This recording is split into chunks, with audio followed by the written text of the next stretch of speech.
The confession. Jake Harrow's alleged confession that everyone is talking about. It's all the buzz today. Not true. Not true. I'm putting it in quotes, though. It's not coming from me. I'll tell you who it's coming from during the course of this video. Of course, we're talking about baby Emmanuel Harrow, still missing. Mom and dad under arrest, charged with first degree. An alleged confession that's been reported and circulating around the internet, talking about the father's confession. I'm telling you, in quotes, that father's confession is not true. I will tell you why. And we'll talk about some of the other things that were revealed for the very first time today in this investigation. I'm Vinny Politan, lead anchor for Court TV, live on television every night, 2 hours of live true crime from 8 to 10 p.m. Eastern. Closing arguments with Vinny Politan and Vinny Politan. This obviously one of the stories we've been all over and covering, and what we're going to talk about in this live stream. Welcome to Vinny Live. Get ready, get set, let's go. It's true crime, streaming live, worldwide. It's Vinny Live.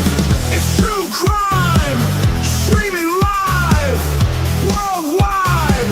It's Vinny Live. Get ready to post inside the chat. Get ready for the prosecutor hat. Get set to like and to subscribe. Let's go. It's time for Vinny Live. All right, we're live again. News keeps breaking. Got to be honest.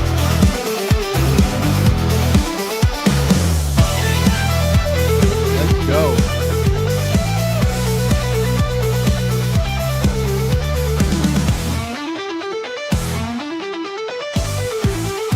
Gotta let the guitars sing.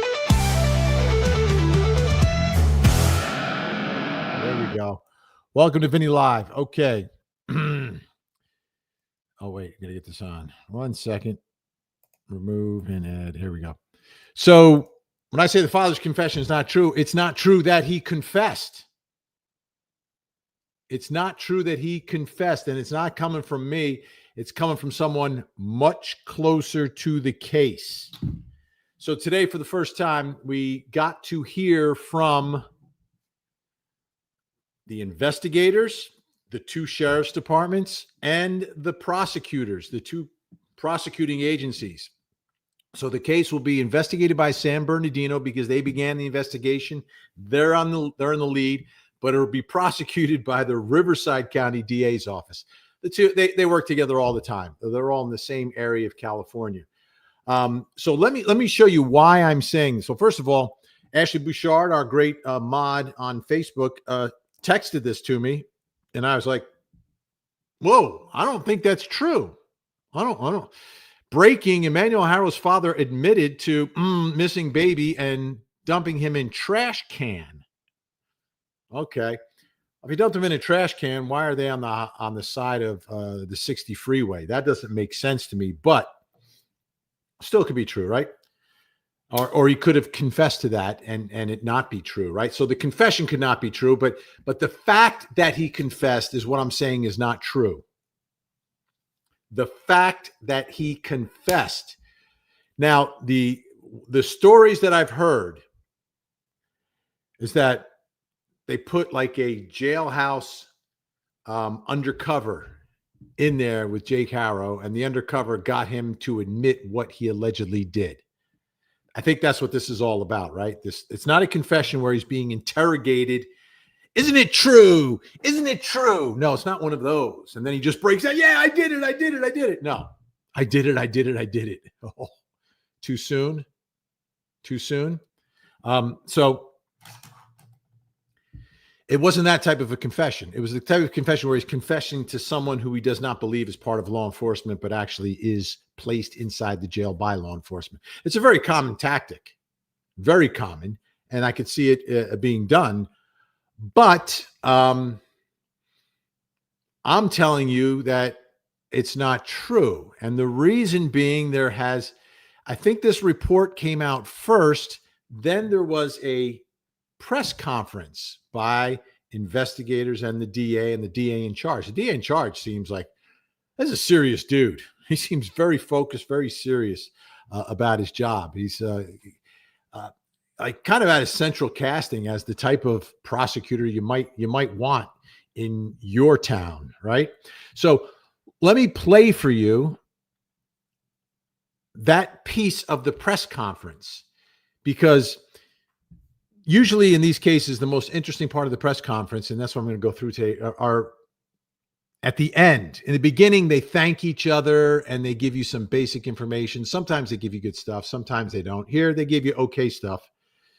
But the questions, the Q&A, the unscripted part of the press conference where the people who are in there from the media are asking questions, right? And they don't know what they're going to be asked and they have to react right on the spot. So I'm going to show you one of those.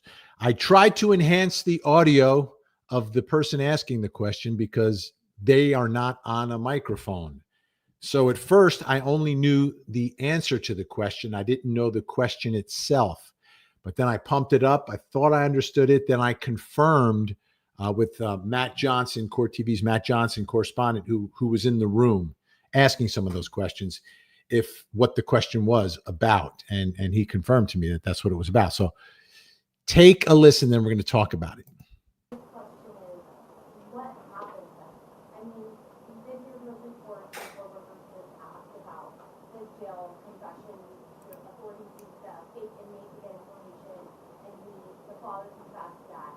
Well, see, that's not true. So I don't know where you, well, no. See, this is what happens when you've got all these folks out there online and these keyboard warriors. You get a lot of misinformation. And what you just said is not true. It's misinformation. So, okay, so what did she say? I hear the word confession a couple of different times. The question was about the father and a confession. One more time. This is what you need to do. Pump up the volume on your end, okay? Pump up the volume on your end so you can attempt to hear the question one more time. But then be careful when he starts talking because he's going to be a lot louder. I think the obvious question is, what happened then?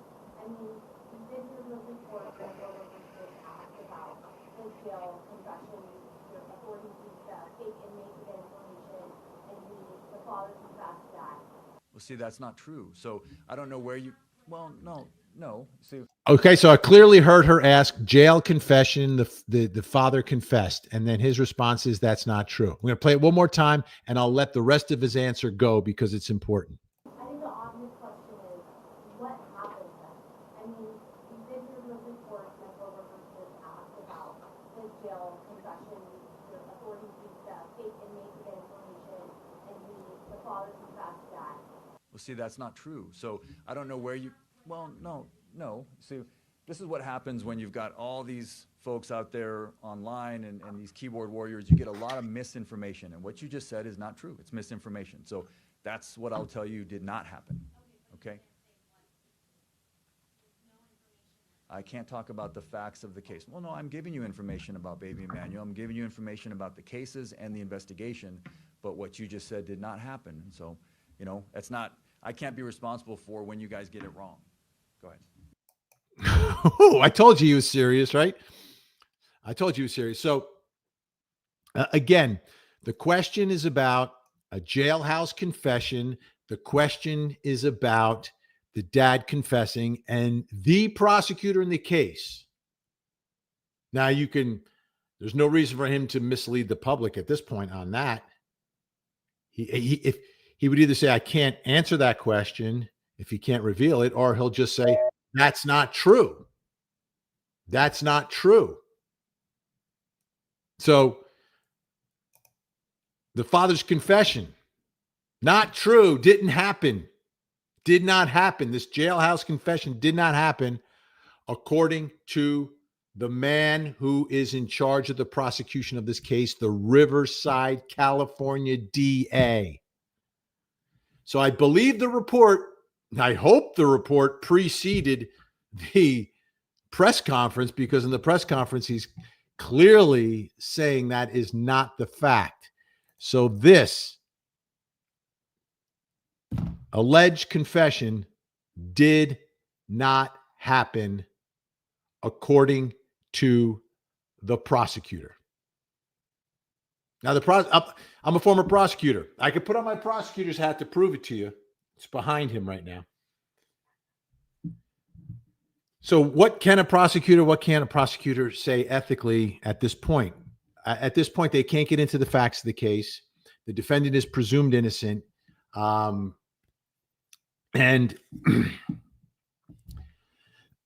excuse me, is presumed innocent, and you can't say anything that would prejudice the case against him. So by saying it's not true, that's actually helpful to the defendant. For a prosecutor to say this alleged confession that you're talking about did not happen, is not true, is something he can comment on. If he did confess, he might not be able to say it. He might say, well, I can't comment on any of the evidence in the case. So if he said, I can't comment on any of the evidence in the case, that tells me, oh, what she just said, that's probably true. But he is specifically saying that it's not true, because that's something he's permitted to comment on, which is something which does not prejudice the public opinion or the public discourse about someone who's presumed innocent and now accused of a crime in his jurisdiction. So I'm taking him at his word. So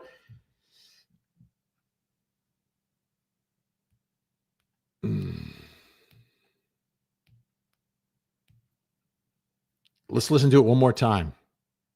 One more time, I'm going to do it just for clarity's sake here. What happened then? I mean, you did hear the report that Wilbur was asked about the jail confession, your authorities used fake inmate information, and the father confessed that. Well, see, that's not true. So I don't know where you, well, no. See, this is what happens when you've got all these folks out there online and these keyboard warriors. You get a lot of misinformation, and what you just said is not true. It's misinformation. So that's what I'll tell you did not happen. Okay, so he's not saying what he confessed to is not true. What he's saying is there wasn't a jailhouse confession. And that's a distinction with a big difference.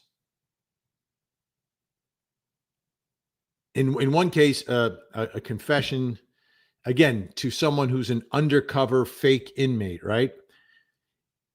It's still a confession. Anytime you admit guilt to anyone, it's a confession. It doesn't have to be to just police, whether you know they're police or you don't know if they're police or a sheriff's deputy, whatever. He confessed. The allegation is he confessed to this third party. He's saying that is not true. He's not saying that the substance, the content of the confession, like it was a fake confession. Like, oh yeah, I hit him in the head with a candle in the study, right? And that's not, it's a lie. He's not saying that it was a confession that was made that turns out to be a lie. He's saying it didn't take place. His words are very precise. That did not happen. So that's what I'm taking away from that.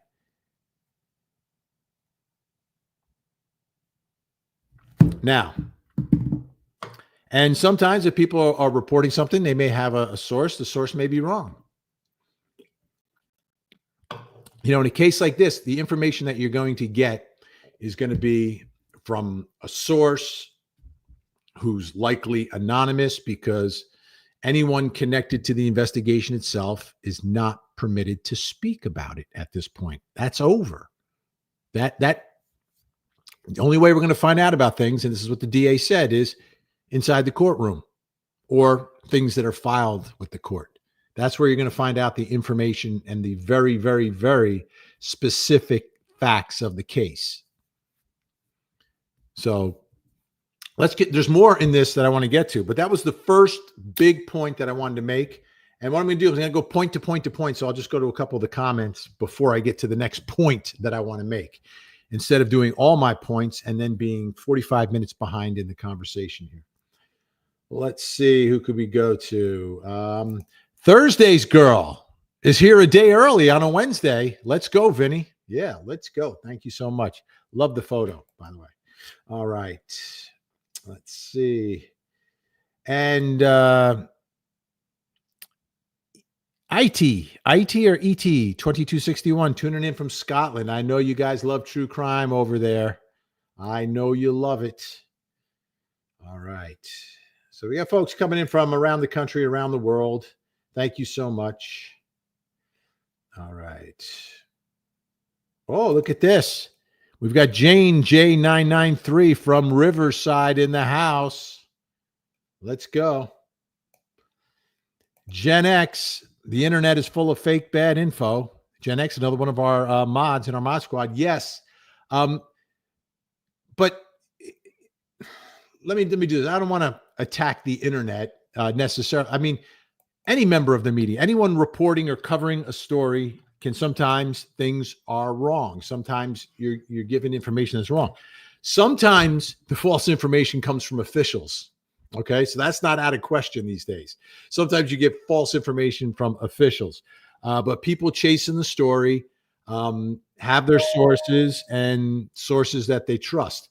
Now, in traditional media, but this doesn't really exist anymore. In traditional media, if you had an anonymous source, you would need a second source to confirm it before you could report it, right? And that's the difference between the world we used to live in, right, where there were a limited number of media outlets and all of them had strict policies for reporting things. That's all out the window now. It's not just out the window, you know, on X, on YouTube, on Facebook, and everywhere else. It's out the window in traditional media as well. They're not second sourcing things anymore. They're just not. They're reporting anonymous sources. They're reporting information that is completely untrue, and they'll report on it and continue to report on it. And then when it turns out to not be true, sometimes they acknowledge it, sometimes they just move on. That's the world we live in. So I would say this, right? You take with a grain of salt, like I do, everything you see and hear reported, you know, on the internet. But I do the same thing when I watch the news at night. I'm sorry. You've got to first thing you have to understand about the news is that it comes from a human being. Every human being has a bias. In some places, you know, some people who stream, whether it's true crime or whatever you're covering, reveal their bias. I reveal my bias. I'm a former prosecutor. Take everything I say with a grain of salt. You know, that's what it circulates through. But some people don't reveal their biases and oh yeah, report everything. No. Everything's has the human factor attached to it.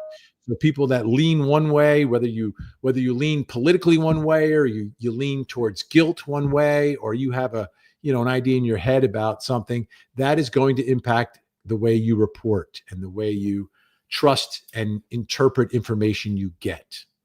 I think most of us are in the same boat about this couple, especially about Jake, but about this couple, and that can impact it. Might make us more anxious to accept information that we're getting from somewhere that may or may not be true, and maybe we don't have a second source. We only have one source, and that's the difference. That's the difference. My background is in journalism. My background is in the law, but the world has changed. So the internet absolutely is full of this type of information, and even the so-called fact checkers on the internet have a bias. So, you know, trust them, but trust but verify. Trust but verify everything that you get. You got to see it from different places. Now, this particular report, though, was bouncing all over the place, which made it much more believable, right? And this is kind of, this is what happens. And again, it happens in all reporting, not just true crime, but also politics and everywhere else, is that someone reports something and it's someone, I kind of trust this person or this entity. So we report what they're reporting. Then suddenly you've got 2, 3, 4, 5, 6 people reporting it, but it's really just one person reporting it.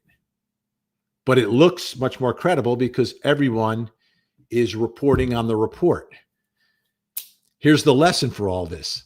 This is why hearsay is not permitted in criminal trials or in civil trials either. But you don't allow hearsay because you want to be able to confront the source of the information to test its validity, its veracity, its credibility.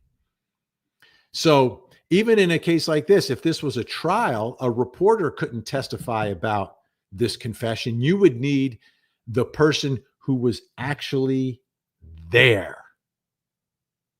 That's the type of proof you need in a courtroom. You don't need the same sort of proof, and the same rules don't apply to reporting and to the media and to free speech. But that's maybe I've gone off a little too far on this, but this to me, this is an important issue. And I think it's an important thing to understand in the way things are reported in our world or in other news. And sometimes people get things wrong. And sometimes an official may discredit a report that is actually true. So you also, in the world of journalism, you can't take anyone for their word at their word. So even if police say something, even if a governor says something, an official, a spokesperson says something, okay, that's what they say. Is it true? Well, that's what they say. How else can we test the truth and veracity of that? And traditionally, that was supposed to be the role of journalists with people in power, whether it's large corporations or the government, is to question everything they say, not be an advocate for them, not be a spokesperson for them, not make excuses for them. But now that's the world we live in. So if you're in the world of crime and justice, you have someone who's a crime and justice reporter, but always sides with, law enforcement. They're always going to twist it that way. If you have someone who's reporting on crime and justice, but is more of a victim, not a victim, like a defense advocate, for the wrongfully accused, you're never going to believe what they say, right? They're never telling the truth. They're always telling the truth. When you got to kind of be in here a little bit and understand that sometimes people who should be telling the truth all the time don't.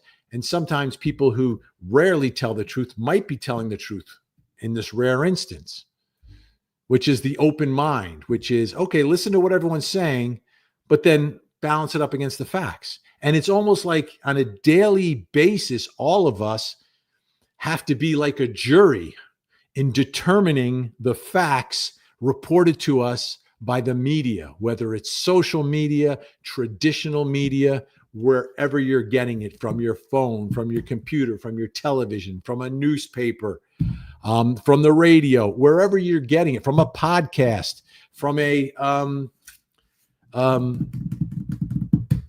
from one of those documentaries, all of it. You've got to understand, you've got to be the jury in deciding whether or not to believe or not believe what they're saying. Me too. Believe or not believe what I'm saying. Agree or disagree with what I'm saying. I try to make sure I'm clear that when I'm coming to conclusions on things that aren't, I try to give the basis for it, right? In the coverage of trials, it's based on the evidence I've seen and heard, and the way I'm seeing it and the way I'm hearing it and what conclusions I'm drawing from it. So I guess I'm a little bit off the beaten track from this particular thing, but I just thought it was important. So it's not a time to attack the reporting. It's a time for a lesson that, hey, everything we see and hear, let's figure out, where's it from? Where's it coming from? What's it based? Who exactly is saying that? And this, I think, was just sourced by sources. It wasn't sourced by someone's name or face. Okay, and then we'll get some comments. This is Pew Air is glitter. Or is it Pug Hair is glitter? It's either Pew Air is glitter or Pug Hair is glitter. I think it's pug hair, but I'm not sure. Vinny, how do you know it's not true? Because they don't want their informant leaked? Great point. Great point. Which is why I put it in quotes. I put it in quotes. It's not me saying it. It's the prosecutor.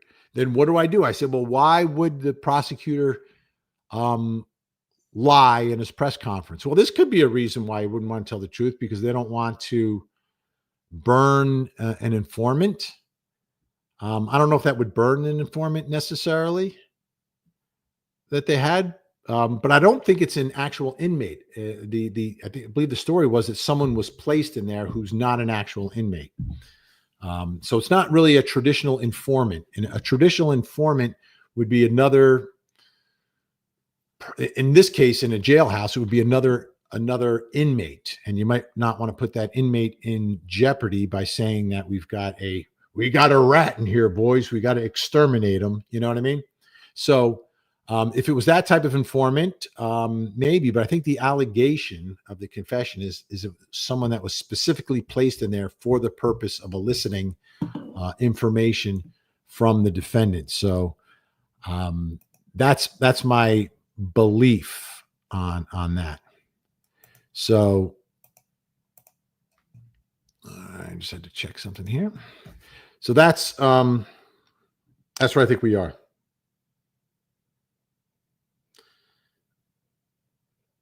All right.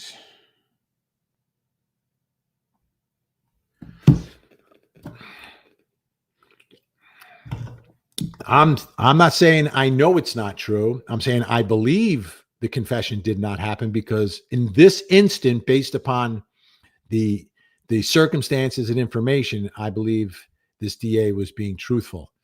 And it seemed like the DA didn't even know about this story necessarily, about this alleged confession.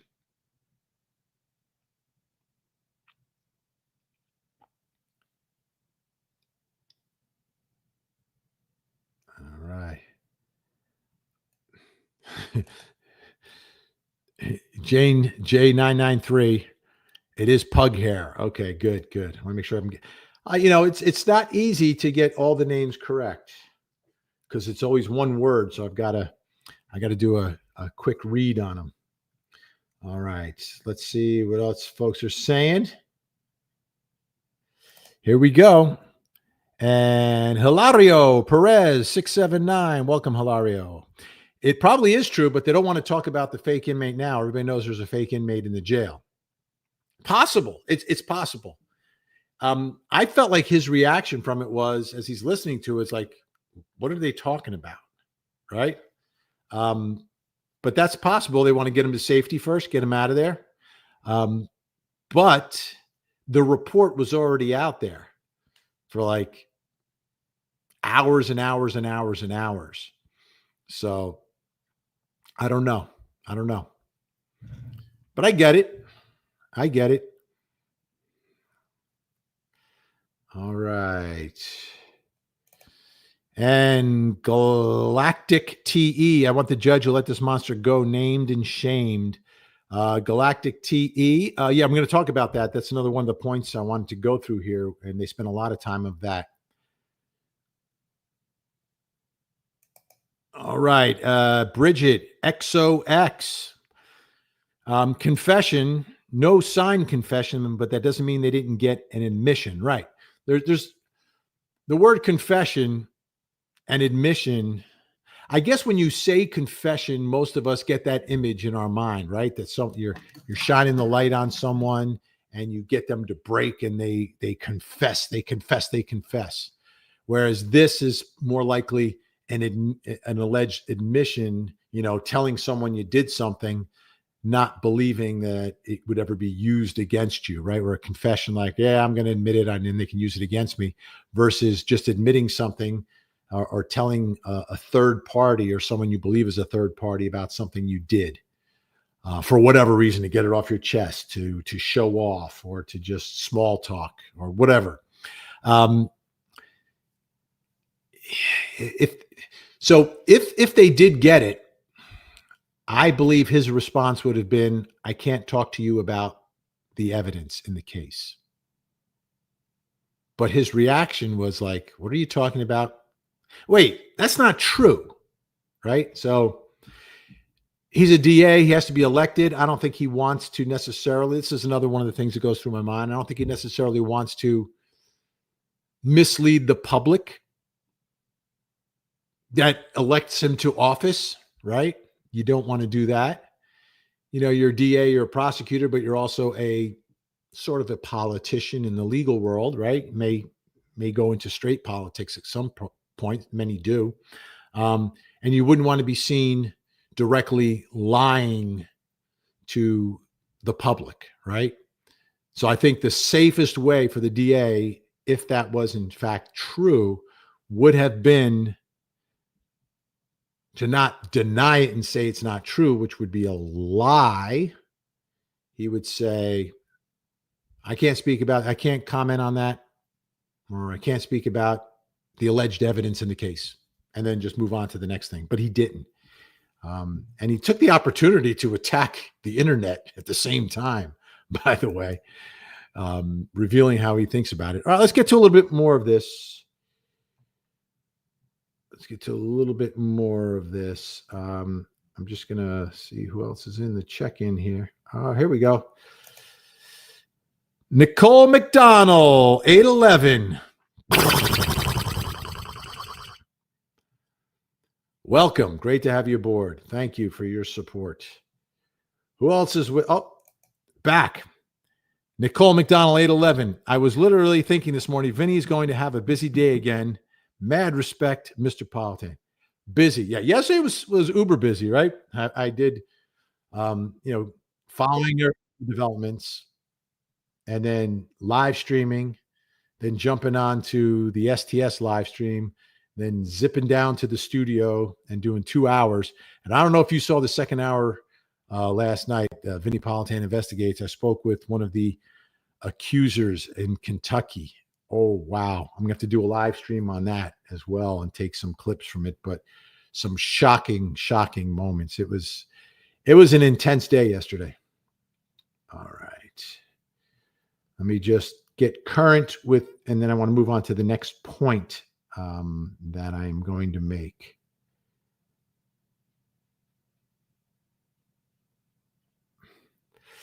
All right. 1 second here. Another, oh no, it's not there. Where is it? Here we go. Nope. I just rearrange where I keep everything.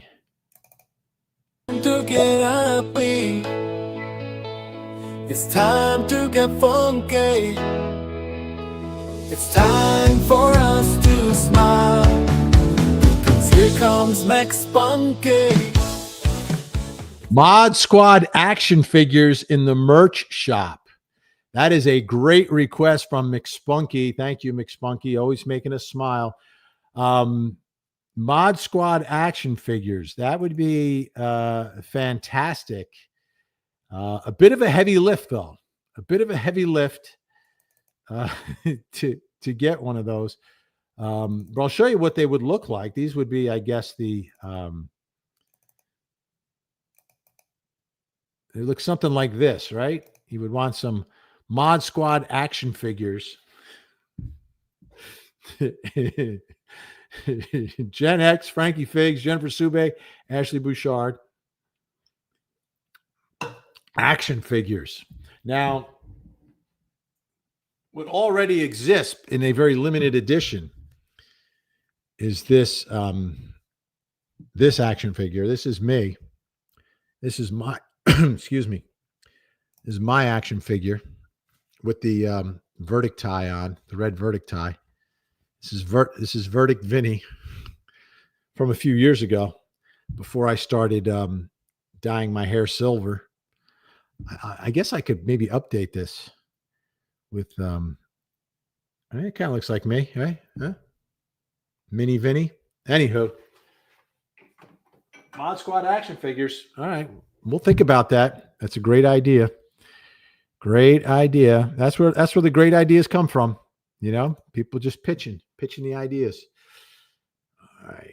Let me get to a couple more comments before I get to the next piece. Okay, someone's saying that it was out at 8:30 a.m. today, which would have 8:30 probably Eastern, preceding the press conference. Oh, look who's here, the real Dolly Vision. We've got celebrities in the chat. The real Dolly Vision's here. You going to be out at Crime Con? Are you folks going to be out at Crime Con? I'll be there with the tangents. Alan Jonesy. By the way, we'll be on tomorrow. No, Friday. Today's Wednesday, right? It's been a busy week already. It's only Wednesday. Wow.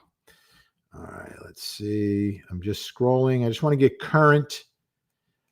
Thursday's girl with love from Sweden. Awesome. Thank you so much. Never been to Sweden. Never been to Sweden. I'm gonna have to get there at some point. All right. I think I missed one. Did I miss one? Where's this one? Gia California sent a super sticker. I just can't. I see it. I know it exists. I just can't find it. So, gossip begins where truth ends. Interesting. So let's get to a little bit more. Thank you so much, Gia. Let's get back to the press conference. Another piece here. Okay. That's important. I can't talk about the facts of the case. Well, no, I'm giving you information. Let's see what he says here. Sheriff, you want to take that? Okay. So this was the question from Matt Johnson. Why were they on the side of the road, on the side of the 60 freeway? And here's the sheriff's going to answer that one. I'm not going to go into grave detail about that, but there is some level of cooperation with the suspects involved in this, and we're trying to locate that, and our job is to follow every lead. Some level of cooperation, right? So this also goes towards the confession. There's been some level of cooperation, he said, from the suspects. From the suspects. That would be both. So why in the world was she talking about Ola, man, in her jailhouse interview if she is providing some level of cooperation? And that some level of cooperation is what led them to the side of the road on the 60 freeway. Let's continue to listen to the, I think this is the San Bernardino sheriff, I think. Might be the Riverside. I don't know which one's which. That every single thing, no matter what is told to us or what we discover in terms of evidence, is the right thing, and that we followed up extensively. All right, so they just had to follow it up. So they're not saying they were there because of a confession. They're saying they were there because of some level of cooperation by the suspects. That was plural. That was plural, not singular. That would be Rebecca and Jake. McSpunky, thanks, Vin. I'm loaded with bad ideas. Thank you, McSpunky. All right. And Bets Anderson wants a Vinny doll. I'd love a Vinny doll.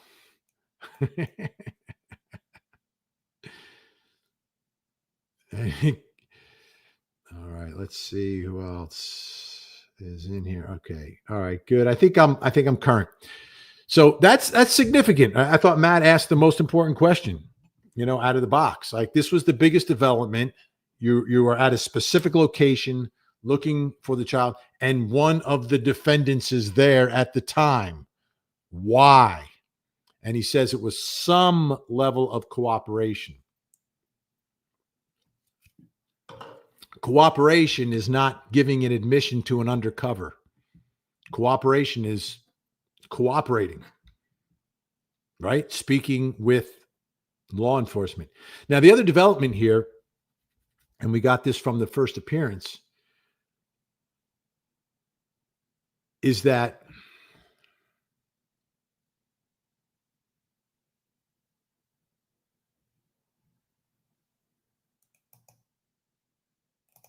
getting a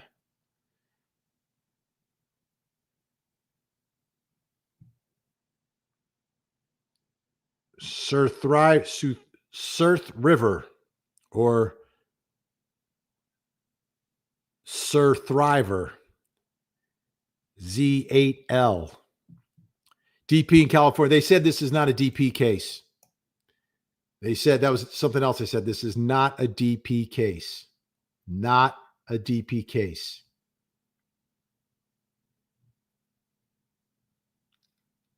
All right, let's continue here. Another piece I wanted you to hear. Do you believe you know how baby Emmanuel died or was killed, and is there anything you can share? The filing in this case reflects our belief that baby Emmanuel was abused, a victim of child abuse over time, and that eventually, because of that abuse, he succumbed to those injuries. That's what we believe. Okay, that's significant too. We've also been debating why are they both charged here? Right? I said, how could it be red rum? One or the other did it. Their theory on the red rum right now is that it is over the course of time. Abuse over the course of time is what they're saying.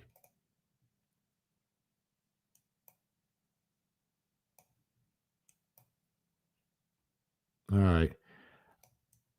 People are saying the volume is low, so I'm going to try to it's as loud as I can make it. I'm going to try to record it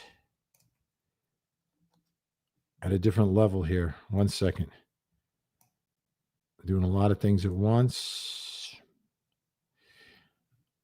Let me see if this can happen.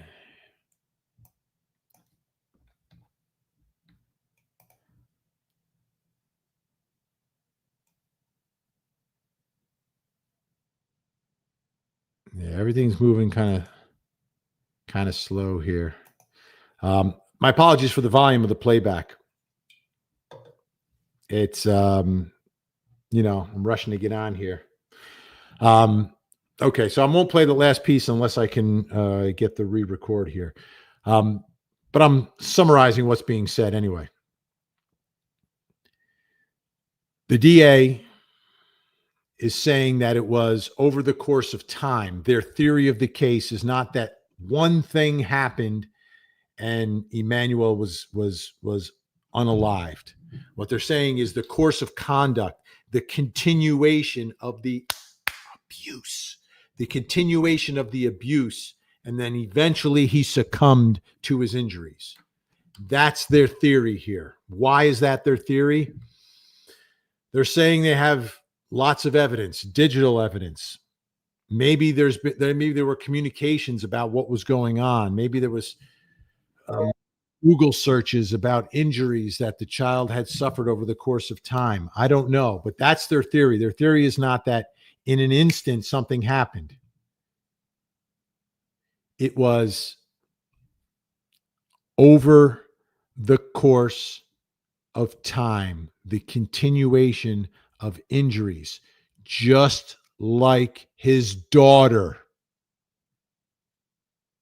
just like his baby daughter, who, when she was finally saved, there were not only current injuries, but healing injuries as well. So let me see. There was a problem, I think, in my software today. It's going way too slow, and it recorded the volume way too low on that. So we'll get it for you another. You watch the show tonight. 9 to 10, Vinny Politan Investigates will be all over this story. So you will hear and see everything.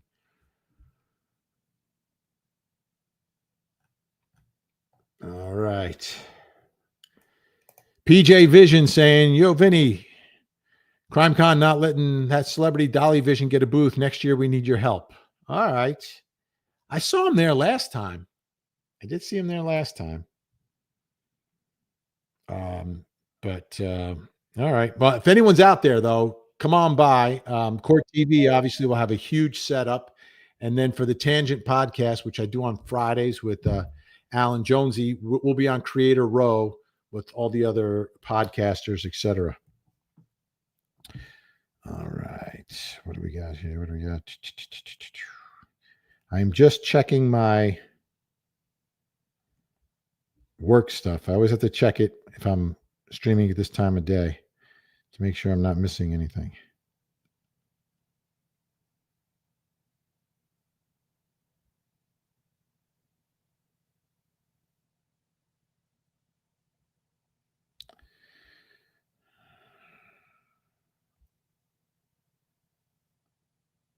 What is this supposed to be? 1 second.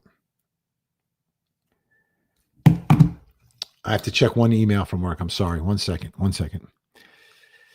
One momento. Thursday. Oh, okay. Okay. Thursday. All right. All right. I'm back. All right. And thank you so much, PJ Vision 22. We've got another one here from the Real Dolly Vision. Vinny, pull some strings. Get me on CrimeCon. I will pay for booth. They will not let me on. Interesting. What happened there? I got to get the story. I'll get the story. I got to get the story from you. What happened here? All right. Let's see.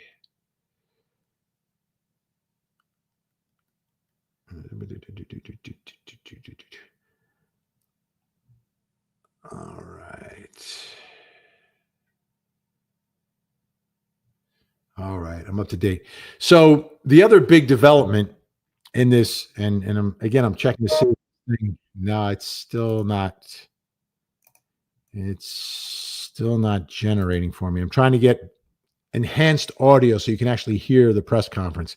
But they also talked about why and what happened to that first baby. Carolina is the little girl's name. She now suffers from CP as a result of the attack by her parents, including her father, Jake Harrow. Jake did not get a plea deal.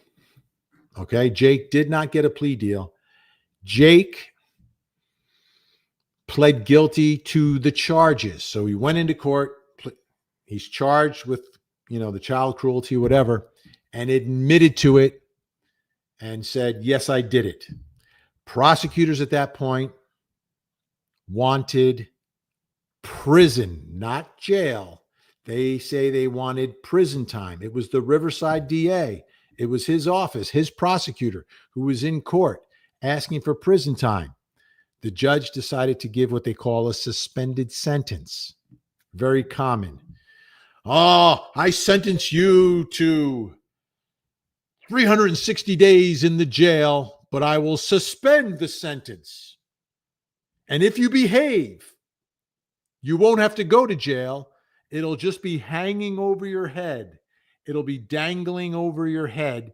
And I am sure that will prevent you from ever committing another crime.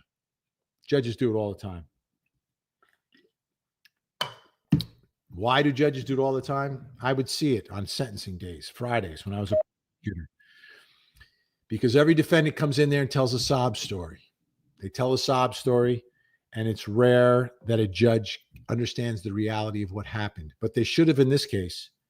The victim could not speak because the victim was a 10-month-old baby. Now, child abuse is bad, right? Child abuse is really bad. Baby abuse? Baby abuse? What planet is this judge on? And I always look at it this way, and you can't argue this in court. That's why I say it on TV or on the World Wide Web. But when a judge is sentencing someone, it should be the same sentence if the victim was your friend or your child. That's how you have to look at it. That's how you have to look at it. Because whatever you believe would be justice for your child, living an entire life with CP because of this attack.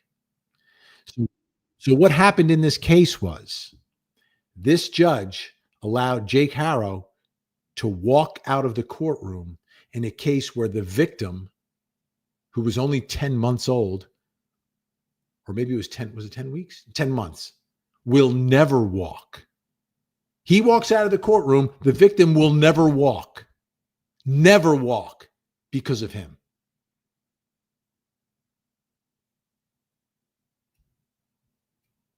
Think about that. Think about that. And then think about what is justice. Unfortunately, and this, again, I'm taking you behind the curtain, what it's really like. Now, there are exceptions, right? There's always an exception. But the general rule is most judges, not all, most judges, especially over the course of time, right? Over the course of time, are much more lenient than they are severe in their punishment. There are some judges who are severe and they remain that way and always. But generally speaking, judges on the bench always looking, well, okay, I'll get. And if they ever, when they're giving someone like another chance, they'll always say, well, if you come back in front of me again, it's not going to be the same. Like, right. So the next time he attacks a baby, you're really going to put down the hammer, right? You know, attacking one baby, well, okay. But you attack two babies? It's absurd. But I'm telling you, that's the reality. The profession of law, and again, you skim off the top 15, 15 off the top, 15 off the bottom. Everybody, most of the people in the middle, in the profession of law, lawyers who become judges, lean to the left. They lean to the left. Politically, they lean to the left. Probably way to the left. In crime and justice, they always believe in second, third, and fourth chances. Generally speaking, there's 15% who are no way that way, but there's another 10% on the bottom who are all the way, always that way. And then the ones in the middle lean that way. They don't lean this way. They lean this way. They absolutely do. That's just the reality. That's just the reality of the situation. And the longer they're on the bench, it seems the more chances they give people. I would go in for sentencings, and it wasn't for red rums. Those would be done separately, but for just regular breaking and entering, assault, robbery, possession of a substance or possession of a weapon, judges would listen to the sob stories and always give them another chance. And then it would always end the same. Like I said, if you come back before me, then I would go in on the violations of probation, where they got a second chance to be on probation, and now they're begging for their third chance. And more than half the time, the judge will give them another chance. Okay, but next time you violate your probation, we're going to get... And that's what happened in this case with this guy. The judge gave him a break, period. Now, let me see if that piece of... Oh, it is done. Okay, I think I have time. Let me see if I can... Let me see if I can bring it in. I'll let him tell the story. I'll let the prosecutor tell the story. Now that I've given you the big warm-up and the foundation, but it's rampant in our system of justice. In the red rum cases, people, they go to prison because the statute says they have to go to prison. And that's what happens. But I'm talking about these other cases. And, when a baby is a victim, it should be as extreme as a red rum, but for whatever reason it wasn't. But in your everyday case, they always get a second, third, and usually a fourth chance before a judge will send people away. That's just the way it is. All right.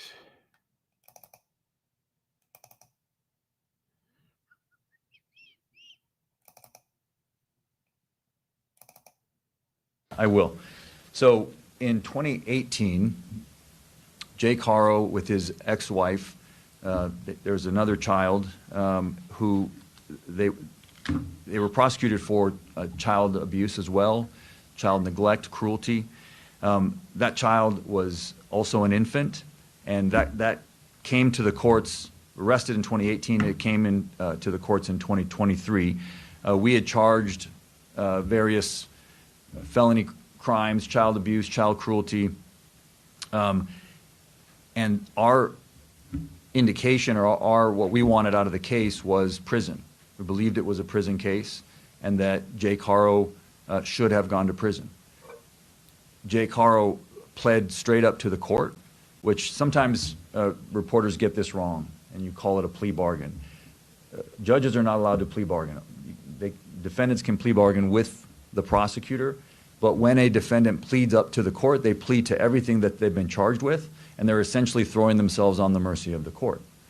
In this case, a judge here in Riverside County, happened to have been a visiting judge from San Bernardino County, gave Mr. Haro a suspended sentence, which means, if I can translate for you what that is, it means that instead of sending him to prison, he chose to give him probation and suspend prison time sort of over his head, meaning that if he violated his probation, he would then go to prison.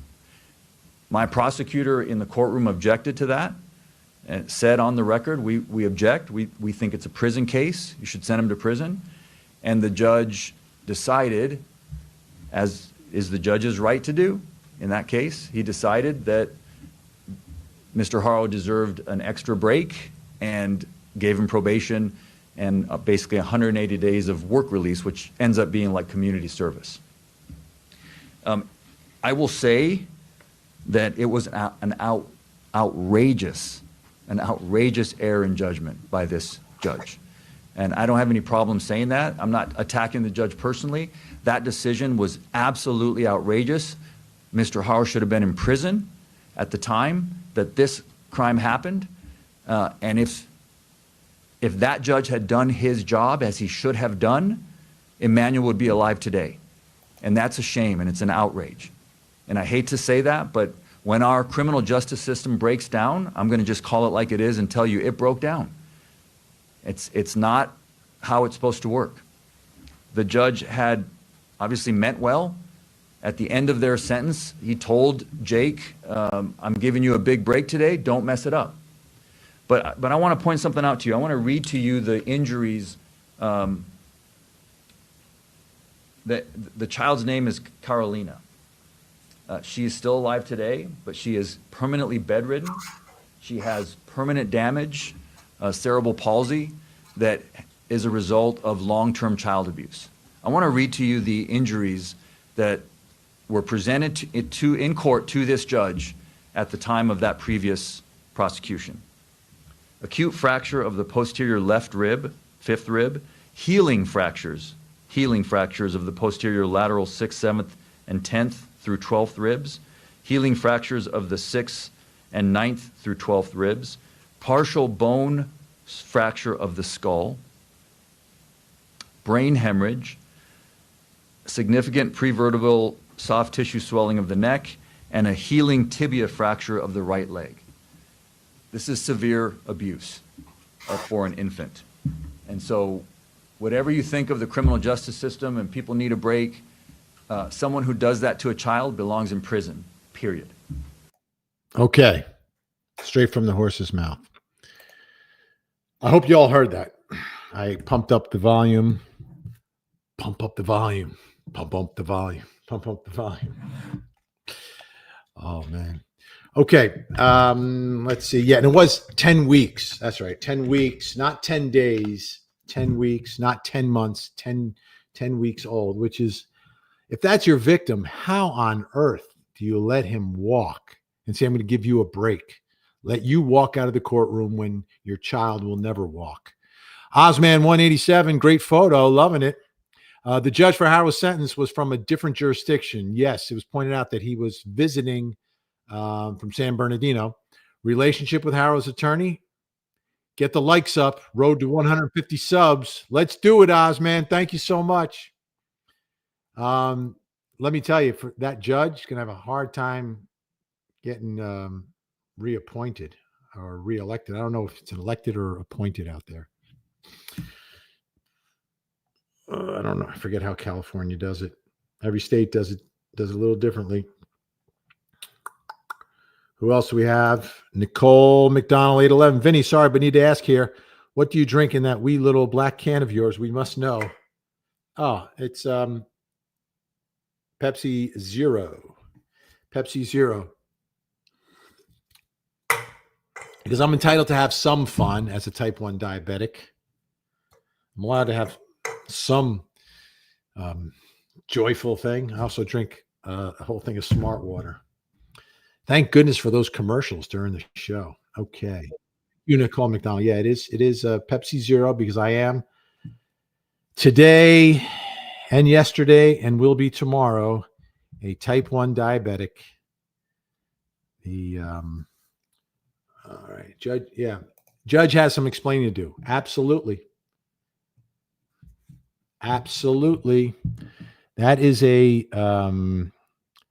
major little issue there for that judge and the rest of that judge's career. That's going to be a problem.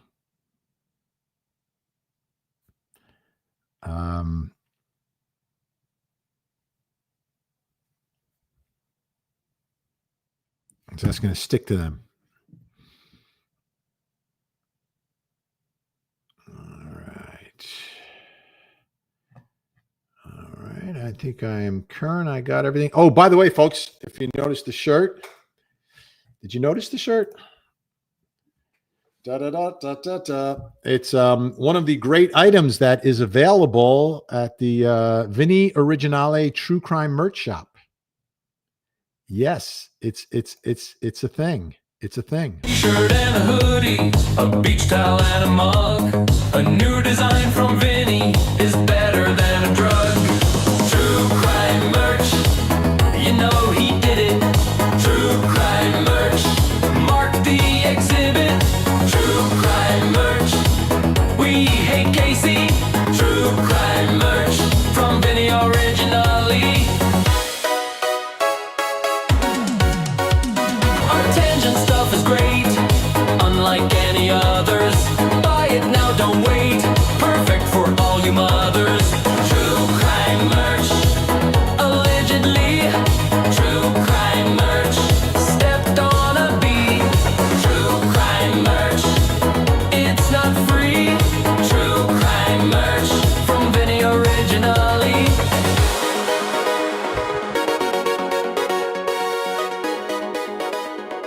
Check out the Vinny Originale True Crime Merch Shop. Link in the chat. Or you can Google Vinny Originale. Vinny Originale. All right. And a big thank you to our mod squad. Let's give it up, folks, for the 4 ladies keeping order in the chat. We are the Mod Squad, keeping order in the chat. The Mod Squad, the Mod Squad, spotting trolls who attack. The Mod Squad, oh, Gen X is ready and on the scene. Frankie Figs making sure they're keeping it clean. Jennifer Soubey telling haters don't be so mean. And Ashley Bouchard on top of our Facebook screen. We are the Mod Squad, cleaning up the mess. The Mod Squad, the Mod Squad, simply the best. The Mod Squad, the Mod Squad.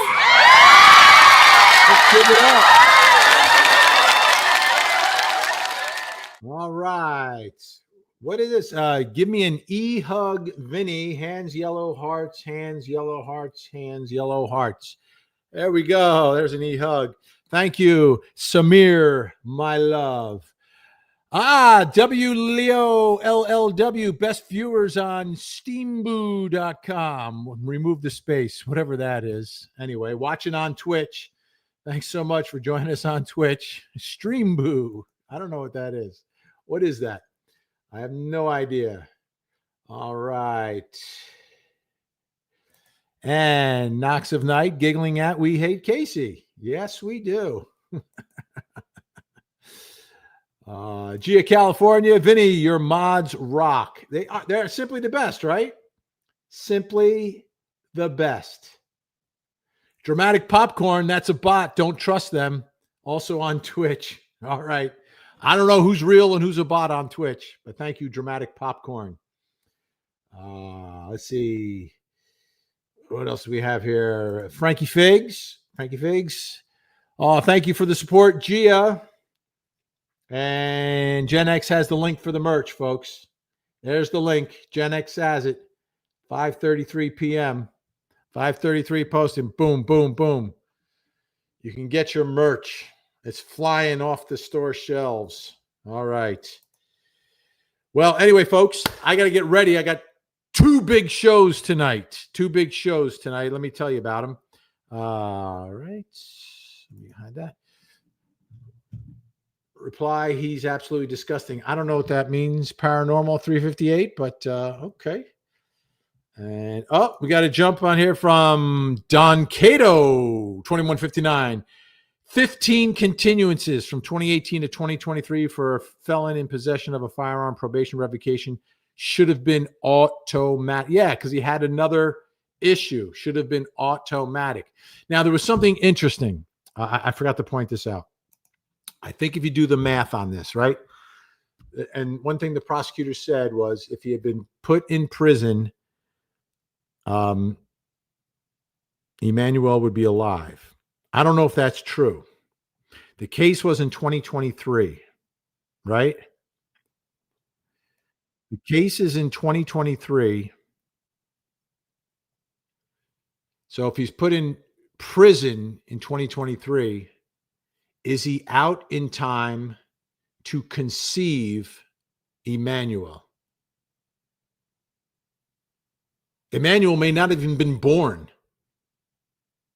if the monster had been put in prison like he should have been. So I believe he was born in December, which puts you go back 8 or 9 months from there, whatever the calculation is, the exact calculation. From December, you go to like March of 24, probably still would have been in prison. So Emmanuel probably would not have been conceived. So he may not have been alive, but he may not have ever been alive. But the life that he was given was horrific. Yeah. All right. So let's do this. I'm type 1 diabetic, and each quarter we have a competition so you can guess my blood sugar correctly the most number of times in that quarter, and you get to go into the True Crime merch shop and pick something out for yourself, whatever you want. So let's get to it, right? Let's get to it. Here's a type 1. Here's type 1. His pancreas is on fruits. He has diabetes, type 1 juvenile diabetes. And so it's time to guess, is more or less. What's his blood sugar? What's Vinny's blood sugar? Under 70, he gets lightheaded. Under 60, all the alarms start ringing. Over 180, he starts to get lethargic. But when it's 90, Vinny, eyes are singing. And so it's time to guess, is it more or less? What's his blood sugar? What's Vinny's blood sugar? But take a guess. Yes, take a guess. Let's guess. Vinny's blood sugar now. All right, so far, we have not gotten it. Is Let's a keep it type going. one. Keep it going. He's type A lot of one. close guesses. His pancreas is on fruits.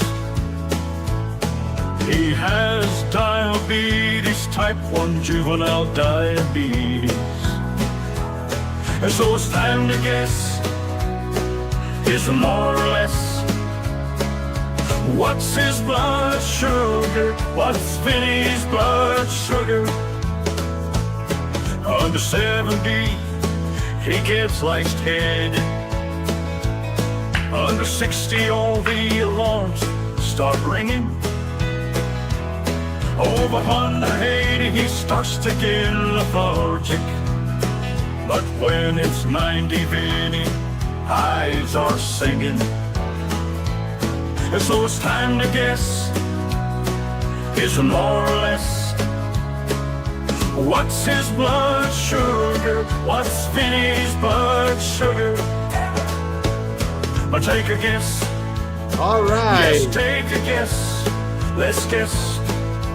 Vinny's blood sugar now. One of my favorite songs. All right. Congratulations, Carolina. Her to do. 6634 with a 95. 95 today. So I'm feeling. I just got to make sure that it stays there for the show tonight. 8 o'clock.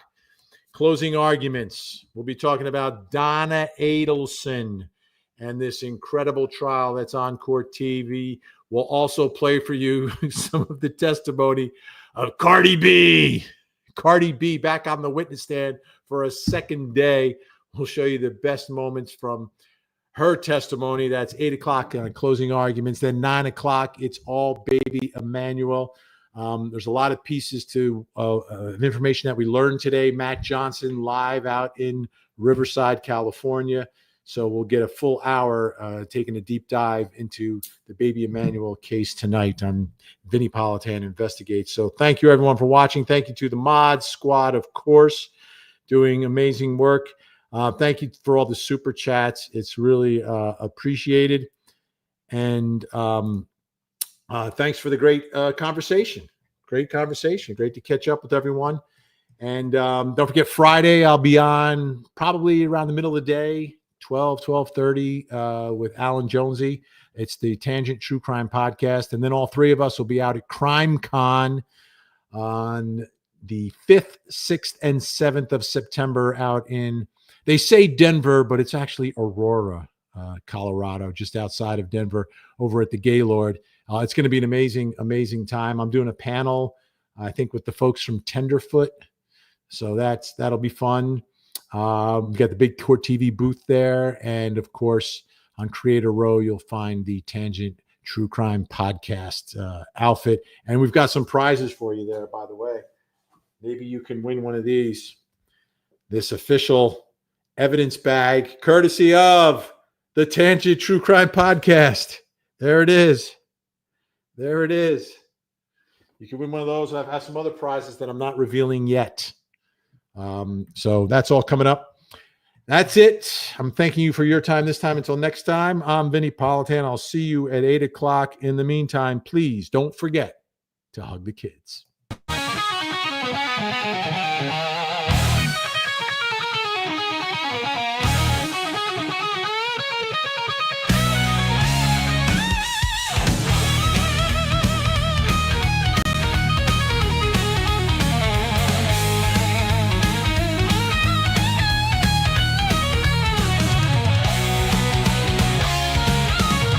It's that time to say goodbye. Thank you for watching Vinny Live. We'll be back, but I don't know when. We hope that you will watch again.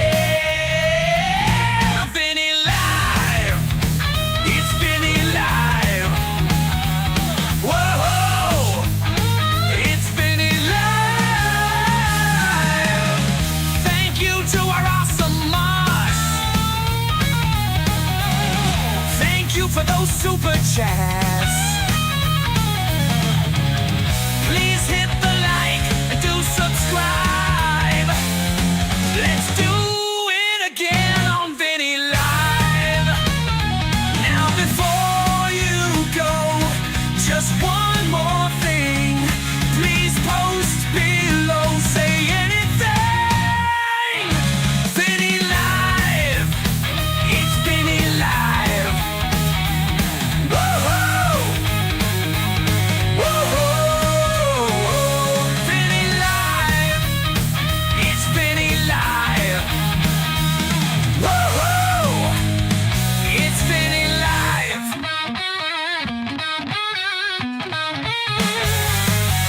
Now before you go, just one more thing. Please post below, say anything.